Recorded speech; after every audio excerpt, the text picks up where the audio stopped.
korejiešu tradicionālo ēdienu pagatavošanas vlogs. Čau! Mēs esam Discovery Korea LV komanda un nesen mēs devāmies uz korejiešu tradicionālo ēdienu pagatavošanas meistarklasi, kuru rīkoja Korejas Republikas vēstniecība Latvijā. Meistarklase atradās gastrostudijā Dreiliņos un to apmeklēja pāri 50 cilvēku. Katram no mums iedeva recepšu grāmatiņas, kā arī priekšautus un sadalīja pa nelielām grupiņām. Meistarklases laikā mums izdevās pagatavot divus tradicionālos ēdienus – oimučim, jeb asie gurķu salāti, un džimdak, jeb vistas sautējums.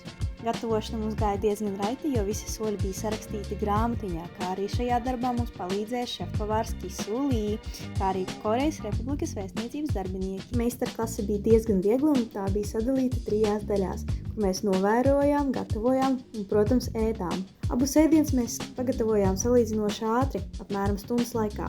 Kad ēdiens bija gatavs, mēs beidzot tikām arī pie degustēšanas. Klāt pie pagatavotā ēdiena mums arī sagatavoja tradicionālo zupu mjoguk, ko bieži pagatavo dzimšanas dienās, kā arī rīsus un omleti. No dzērieniem mēs varējām izvēlēties kanēļdzērienu, ūdeni vai vīnu. Ēdiens iznāca lielisks un atšķirīgs no tā, ko mēs ēdam ikdienā.